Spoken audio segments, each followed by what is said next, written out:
الرحيم الحمد لله وكفى والصلاة والسلام على أشرف الأنبياء وعلى آله وأصحابه التقى أما بعد أعوذ بالله من الشيطان الرجيم بسم الله الرحمن الرحيم وما آتاكم الرسول فخذوه وما نهاكم عنه فانتهوا وقال النبي صلى الله عليه وسلم كلمتان حبيبتان إلى الرحمن خفيفتان على اللسان ثقيلتان في الميزان سبحان الله وبحمده سبحان الله العظيم.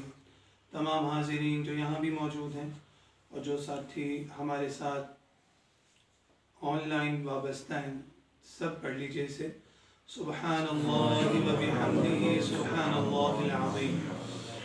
امام بخاری رحمہ اللہ تعالی نے اپنی مقبول کتاب کا اختتام اس حدیث مبارک کے ساتھ کیا ہے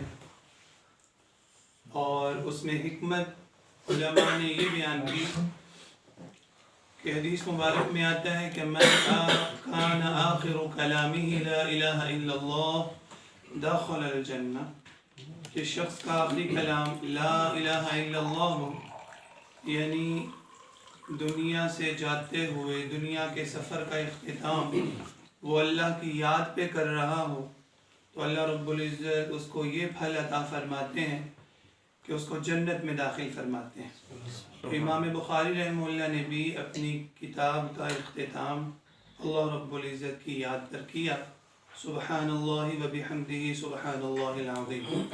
حدیث مبارک کا ترجمہ ہے، امام ابو ہریرہ رضی اللہ تعالیٰ عنہ فرماتے ہیں کہ حضور اکرم صلی اللہ علیہ وآلہ وسلم نے فرمایا کہ دو کلمے ایسے ہیں کہ جو رحمان کے ہاں بہت محبوب ہیں اور زبان پہ بہت ہلکے پھلکے ہیں، ان کا پڑھنا ذرا بھی مشکل نہیں. ثقیلتان فی المیزان، اور میزان میں جس میں انسان کے عمل تولے جائیں گے بہت بھاری ہیں. یعنی عمل تو بہت ہلکا پھلکا سا ہے مگر ہلکا پھلکا ہونے کا یہ معنی نہیں ہے کہ اللہ کے دربار میں اس کی قیمت بھی کم ہے، اس کا وزن بھی تھوڑا ہے. نہیں، وزن اور قیمت کے اعتبار سے، اجر کے اعتبار سے وہ کلمے بہت بڑے ہوئے ہیں.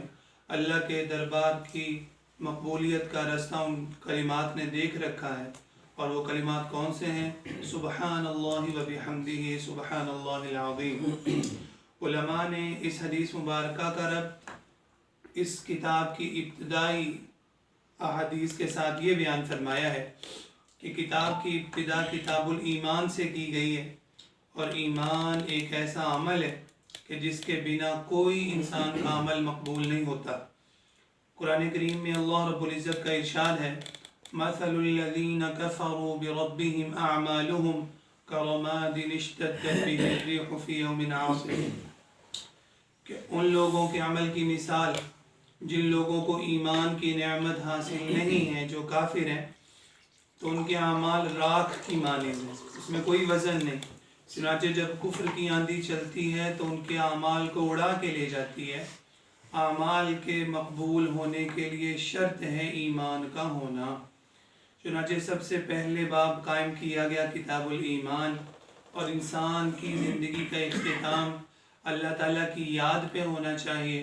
چنانچہ باب کتاب کا اختتام کیا گیا کتاب التوحید پہ، کہ جس میں اللہ رب العزت کی وحدانیت کا اقرار کرتے ہوئے انسان اس دنیا سے چلا جاتا ہے کہ من کان آخر کلامہ لا الہ الا اللہ دخل الجنہ، کہ جو شخص بھی اس کلام کے ساتھ دنیا سے چلا جائے گا لا الہ الا اللہ، کہ اللہ کے سوا کوئی معبود نہیں ہے، تو دخل الجنہ، یہ شخص جنت میں داخل ہوگا. اسی طرح کتاب کی پہلی حدیث تھی انما الاعمال بالنیات، کہ اعمال کا دار و مدار نیت پر ہے، یعنی انسان کی نیت کا خلوص اعمال کا وزن متعین کرتا ہے. اگر نیت اونچی ہوگی، اعلیٰ ہوگی، تو اعمال کے اندر وزن پیدا ہو جائے گا، اور اگر نیت میں کچھ کھوٹ ہوگی، لوگوں کے دکھلاوے کے لیے عمل کیا جا رہا ہوگا، تو اعمال ہلکے رہ جائیں گے. آخری حدیث مبارکہ میں اسی فلسفے کو بیان کیا گیا کہ اللہ رب العزت کے ہاں دو کلمے بہت محبوب ہیں، زبان پہ تو وہ ہلکے ہیں مگر اخلاص کی بنا پر اور نیت کے اچھے ہونے کی بنا پر ان میں وزن بہت زیادہ پیدا ہو جائے گا. ثقیلتان فی المیزان، اللہ رب العزت کے ہاں ترازو میں وہ بہت بھاری ہیں.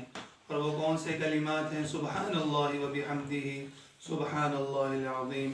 اللہ رب العزت ہمیں ان کلمات کا ورد رکھنے کی توفیق عطا فرمائے، کیونکہ ان کلمات کو حضور اکرم صلی اللہ علیہ وآلہ وسلم کی زبانی اللہ رب العزت کے ہاں انتہائی محبوب کلمات فرمایا گیا ہے. اور محبوبوں کے تذکرے سے اللہ رب العزت اپنی محبت ضرور ہم سب کو عطا فرمائیں گے. چونکہ یہ مجلس اختتامی مجلس ہے تو مناسب معلوم ہوتا ہے کہ ہم نے اپنے اساتذہ سے جو اس تعلیمی سفر کے اختتام پہ چند نصائح سن رکھی ہیں ان کو ذکر کر دیا جائے. چنانچہ حدیث کی مجلس ہے تو 5 احادیث عام طور پہ اساتذہ طلبہ کو رخصت کرتے ہوئے اور اختتامی سبق پڑھاتے ہوئے بطور نصیحت کے ذکر کیا کرتے ہیں. ان میں سے پہلی حدیث ہے لا یزال لسانک رطبا من ذکر اللہ، کہ ہمیشہ حضور اکرم صلی اللہ علیہ وسلم نے فرمایا کہ اے مومن ہمیشہ تیری زبان اللہ کی یاد سے تر رہنی چاہیے. یعنی مومن کا ہر وقت زبان پہ اللہ کی یاد کا کوئی نہ کوئی وظیفہ ہونا چاہیے. وہ استغفار ہے تو وہ حضور اکرم صلی اللہ علیہ وآلہ وسلم پہ درود پاک پڑھنے کی سعادت حاصل کرنا ہے تو وہ، یا قرآن کریم کی تلاوت ہے تو وہ، کوئی نہ کوئی ذکر، کوئی نہ کوئی وظیفہ ضرور ہونا چاہیے. اسی طرح حضور اکرم صلی اللہ علیہ وآلہ وسلم نے فرمایا من حسن اسلام المرء ترکہ ما لا یعنی، کہ مومن کے اسلام کا حسن یہ ہے کہ وہ لا یعنی باتوں کو چھوڑ دیتا ہے. یعنی اس کا دن اور اس کی رات انہی کاموں میں خرچ ہوتی ہے جس سے فکر آخرت جھلکتی ہے، اور اس کا ہر عمل اس کو آئندہ آنے والی زندگی میں اپنی پچھلی زندگی کے مقابلے میں اللہ کے دربار میں قریب سے قریب تر کرتا چلا جاتا ہے. حضور اکرم صلی اللہ علیہ وسلم کا ارشاد ہے اکثروا ذکر حازم اللذات الموت، کہ لذات کو توڑ دینے والی چیز یعنی موت کو کثرت سے یاد کیا کرو.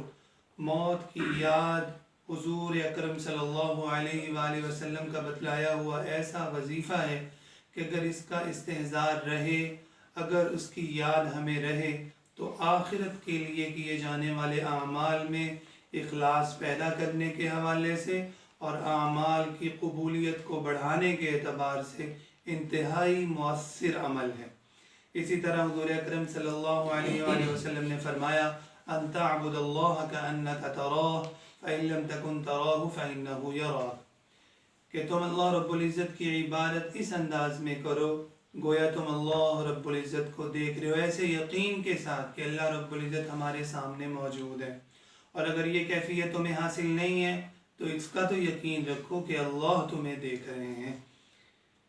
اسی طرح حضور اکرم صلی اللہ علیہ وآلہ وسلم نے فرمایا انما الاعمال بالنیات، کہ اعمال کا دار و مدار نیت پر ہے. انسان گناہ کا کام تو کرے ہی نہیں، اور جب نیک کام کرے تو اس میں بھی اپنی نیت کو اچھا رکھے.